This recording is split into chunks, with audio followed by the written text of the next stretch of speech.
इसमें? बेंजीन। क्या है? बेंजीन। और बेंजीन का जो सूत्र होता है, अणु सूत्र जो होता है बेंजीन का, वो होता संरचना सूत्र, तो वो कुछ इस तरह से होता है।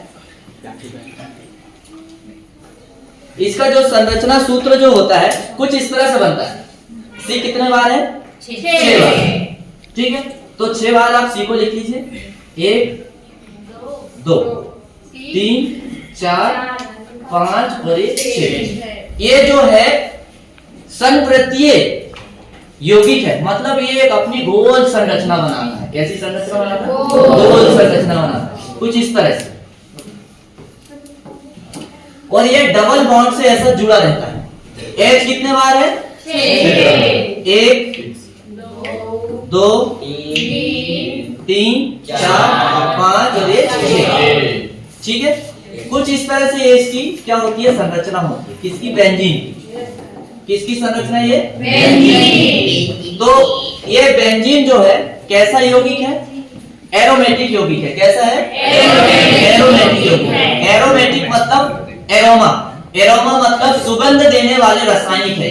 अच्छा, सी को एक तरीका और है यहाँ पर लिखने का। आप चाहो तो इसको सीधा ऐसा लिखिए, इसको आप ऐसा चाहो तो सीधा ऐसा लिखिए। ये बहुत अच्छी विधि है लिखने की, तरीका बहुत अच्छा है।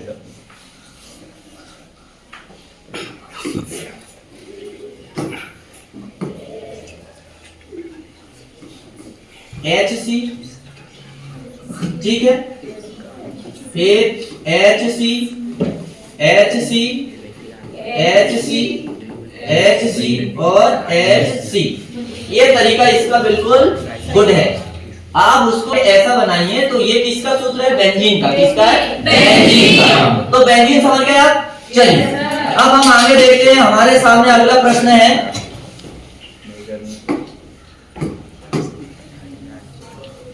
C2H5OH का IUPAC नाम है।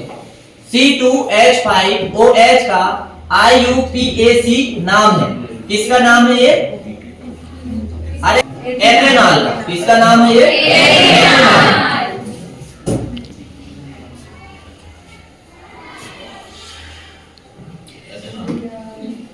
कंफर्म हुआ किसका नाम है? Ethanol.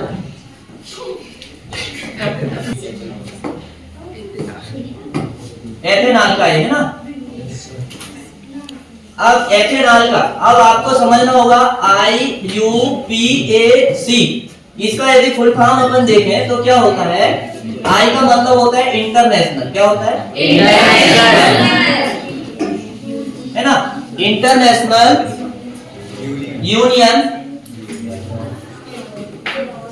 Union pure of agriculture नहीं, ठीक है। एप्लाइड, क्या होता है?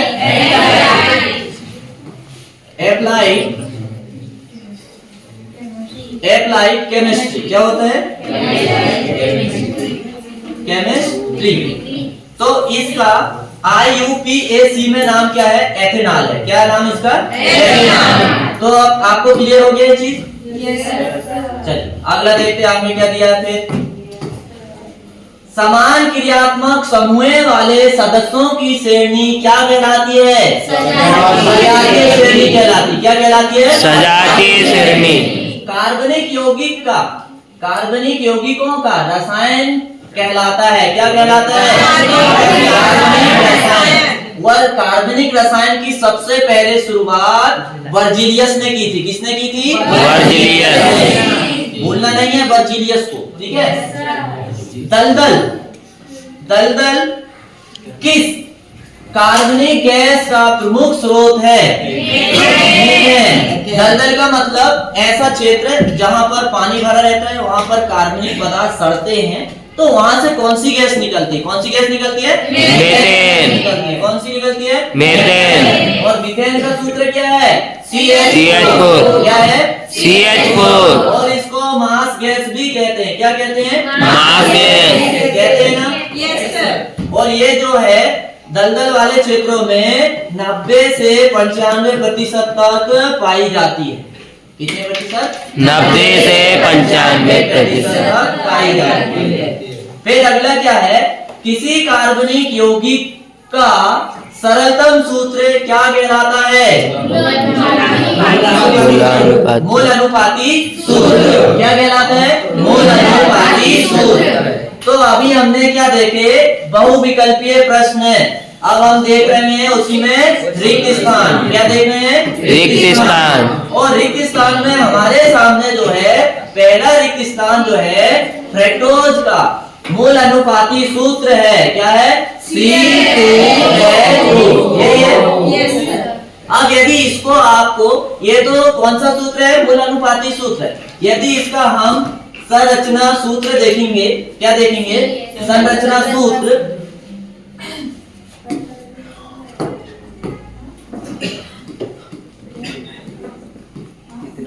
संरचना सूत्र की हम बात करेंगे तो कुछ इस तरह से बनेगा। C कितने बार है? एक बार। कितने बार है C? एक बार। H 2 बार है कि नहीं? और O कितने बार है? एक। तो आप H को कहीं भी ऐसा करके बिठा दीजिए, कुछ इस तरह से उसकी संरचना रहेगी। ठीक है। फिर इसके बाद में हम अगला देखते हैं, कार्बन से बने यौगिकों का अध्ययन खालिस्तान रसायन के अंतर्गत किया जाता है। रसायन के अंतर्गत किया जाता है। किसके अंतर्गत? कार्बनिक रसायन। कार्बनिक रसायन के अंतर्गत अध्ययन किया जाता है। एरोमेटिक यौगिक बुनसन ज्वाला में जलकर खालिस्तान बनाते हैं। धुएंदार ज्वाला बनाते हैं। क्या बनाते हैं? धुएंदार ज्वाला बनाते हैं। कैसी ज्वाला बनाते हैं? धुएंदार ज्वाला बनाते हैं। फिर क्या दिया है? वाष्प घनत्व अणुभार का खालिस्तान होता है। कितना होता है? वाष्प जो घनत्व है अणुभार का आधा होता है। कितना होता है? आधा। और आधा को 1/2 से दर्शाते हैं। दर्शाते हैं नहीं? लाक्षणिक समूह यौगिक के खालिस्तान गुणों को प्रदर्शित करते हैं। रासायनिक गुणों को प्रदर्शित करते हैं। किसको प्रदर्शित करते हैं? रासायनिक गुणों को प्रदर्शित करते हैं। रासायनिक गुणों को। ठीक है, इतनी बात क्लियर हुई? ठीक। अब अगला देखते हैं हम क्या दिया हमारे सामने।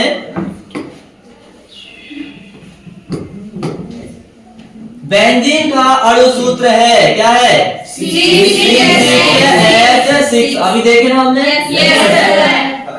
वोयलर ने प्रयोगशाला में खालिस्तान नामक यौगिक का निर्माण किया। किसका किया? यूरिया का किया। और कब किया था?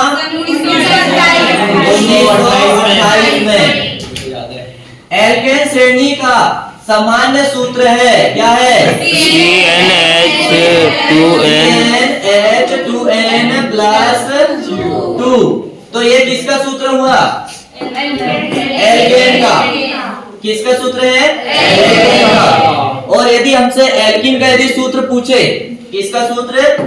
एल्कीन का। यदि हमसे पूछे कि भैया आप हमें एल्कीन का सूत्र बताइए, तो एल्कीन का सूत्र क्या होगा? CnH2n। ये किसका सूत्र होगा? एल्कीन का सूत्र होगा। किसका सूत्र होगा? एल्कीन का। अब इसके बाद में यदि आपसे पूछे एल्काइन का सूत्र क्या होगा, तो ये विकल्प में ज्यादातर आते हैं। इस पार्ट से विकल्प ज्यादा आएंगे। बिल्कुल एल्कीन की ही तरह होता है। वो किसके तरह होता है? एल्केन की तरह होता है। किसके तरह होता है? एल्केन की तरह। देखो क्या अंतर है। एल्केन का सूत्र क्या है? CnH2n+2। यही है CnH2n-2। ये एल्काइन का सूत्र है। किसका है? एल्काइन का। और ये जो +2 वाला जो है ये किसका सूत्र है? एल्केन का। और ये यहाँ पर किसका सूत्र है? एल्कीन का। तीनों सूत्र समझ में आए? Yes sir. बिल्कुल। अब इसके बाद में हम आगे देखते हैं। हमारे सामने एक प्रश्न और रह गया ना, रिक्त स्थान का। कार्बनिक यौगिक का जल में खालिस्तान नहीं होता है। क्या नहीं होता है? आयन। Ion none.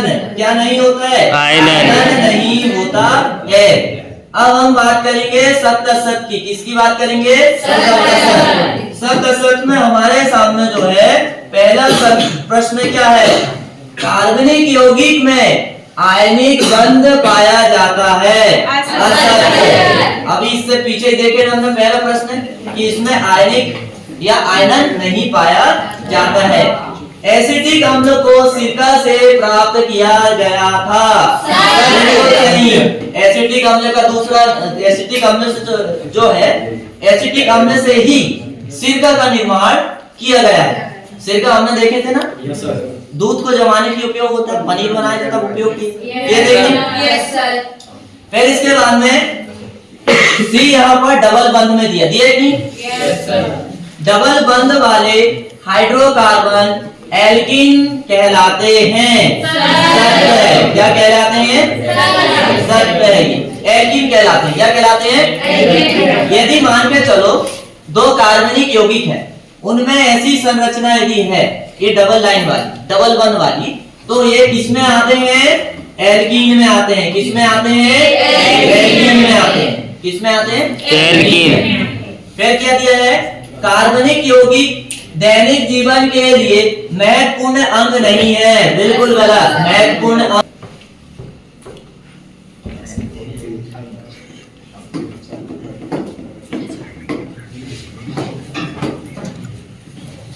CN का प्रमुख अवयव मीथेन है। CN का प्रमुख अवयव क्या है? मीथेन है। ये कैसा प्रश्न है? CNG गैस वाले जो बाइसिकल चलते हैं ना, ऑटो चलते होंगे शहर में, आपने देखे होंगे। तो वो जो है CNG गैस में मुख्य अवयव क्या है? मीथेन ही है। क्या? मीथेन। और उसमें जो है प्रतिशत मीथेन होती है। कितनी होती है? 90 से 95% मीथेन होती है CNG गैस। Yes sir. और इससे क्या है? ऑटो, बड़ी बड़ी गाड़ियां भी इससे चलती है। Yes sir. एथिल एल्कोहल का IUPAC नाम एथेनॉल है। बिल्कुल सत्य है। अब देखेंगे सही जोड़ी। क्या देखेंगे? सही जोड़ी। तो सही जोड़ी में हमारे सामने जो है पहला प्रश्न है, और वो क्या है कि प्यूरेन का संबंध किससे है? विषम कार्बनिक यौगिक। अब ये ऐसे कार्बनिक यौगिक है, इनका चक्र कैसा रहता है? विषम रहता है। विषम मतलब क्या होता है? जैसे एक उदाहरण में सपोज आपको बताऊं, देखिए यहाँ यदि CH4 में लिखता हूं, CH4 लिखता हूं, और एक इसके बारे में लिखा मैंने, मीथेन के बारे में लिखा नहीं? मीथेन के बारे में। ये मीथेन का अभी क्या है? अणु सूत्र है। क्या है? अणु सूत्र। यदि हम इसका संरचना सूत्र देखेंगे तो ये संरचना सूत्र कुछ इस तरह से बनता है। CH4 ऐसे बनता है। Yes sir. अब बताइए, इसमें केवल दो सदस्य ने मिलकर यहाँ ये फॉर्मूला बनाया ना, दो कार्बनिक यौगिक में। तो यहाँ पर इन दो के अलावा कोई तीसरा है क्या? नहीं है ना। लेकिन विषम चक्रीय जो संरचना बनती है, उसकी जो सदस्य सूत्र बनाते हैं, उसके अलावा भी कोई तीसरा सदस्य आके उसमें क्या हो जाता है? ऐड हो जाता है। तो यहाँ इन्होंने दो एक कार्बनिक यौगिक बनाए, तो ये दो ही सदस्य है कि नहीं यहाँ पर? लेकिन विषम चक्र में यहाँ दो के अलावा कोई तीसरा भी आ जाता है। जब ऐसे संरचना में कोई तीसरा सदस्य आ जाता है तो उसे क्या कहते हैं? विषम चक्रीय यौगिक। क्या कहते हैं? विषम चक्रीय यौगिक। ये बात क्लियर हुई कि विषम चक्रीय किसे कहेंगे? Yes sir. हाँ। अब हम इसके बाद में देखते हैं क्या हमारे सामने दिया है। धुएं रहित ज्वाला। धुएं रहित ज्वाला किसे कहते हैं? एलिफेटिक यौगिक में। धुएं रहित ज्वाला किसमें आती है? एलिफेटिक यौगिक में। एलपीजी यानी पेट्रोलियम लिक्विड गैस। एलपीजी का फुल फॉर्म क्या है? Petroleum liquid gas. और इसको कौन सी गैस की संज्ञा दी गई है? घरेलू गैस। घरेलू गैसीय ईंधन। क्या दी गई है? घरेलू गैसीय ईंधन। जो ईंधन गैस उपयोग करते हैं ना, यस सर। जो गैस सिलेंडर भर के आती है, यस सर। वो एलपीजी ही है। Yes sir. और ये जहां से पेट्रोल डीजल निकलता है, वहां से इसको इकट्ठा करके सिलेंडर में भर के पहुंचाया जाता है, और उसी को हम ईंधन के रूप में उपयोग करते हैं। कार्बनिक विलायक। कार्बनिक विलायक कौन है भाई? Ethyl alcohol. कौन है? Ethyl alcohol.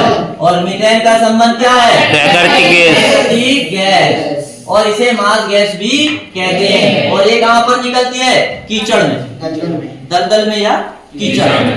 जो बुलबुले के समान आपने देखे होंगे, कीचड़ में ऐसा बुलबुला निकलता है, वो मीथेन गैस ही है।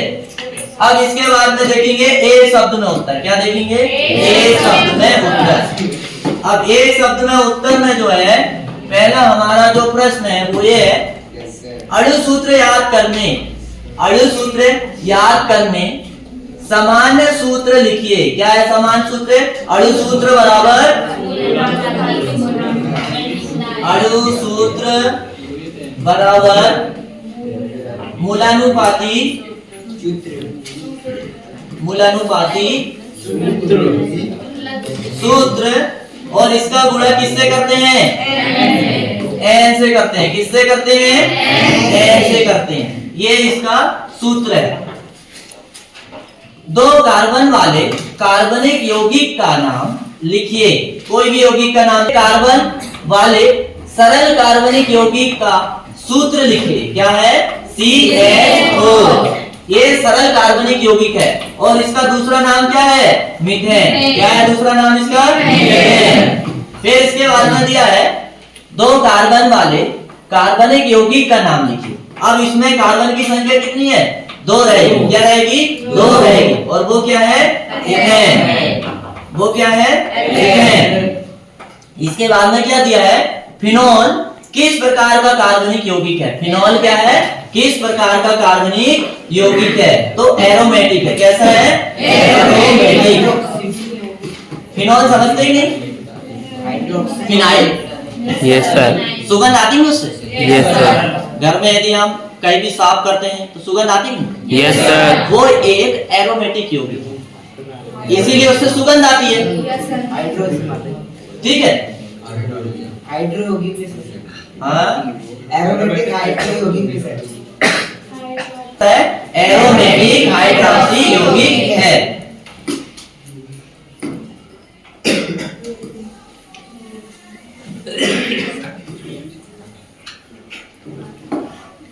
हाँ, अगला क्या बचा है? 6 कार्बन वाले एरोमेटिक यौगिक के प्रथम सदस्य का नाम लिखिए। तो क्या है? बेंजीन है। क्या है? बेंजीन। तो इसमें C6OH6, इसमें कार्बन की भी संख्या 6 होती है और हाइड्रोजन की भी संख्या कितनी होती है? 6 होती है। अणु सूत्र में परमाणुओं की संख्या, अणु सूत्र में परमाणुओं की संख्या का सरल अनुपात क्या कहलाता है? क्या कहलाता है? मूलानुपाती सूत्र कहलाता है। तो बताइए ये पाठ कैसा लगा? समझ में आया ना? ठीक।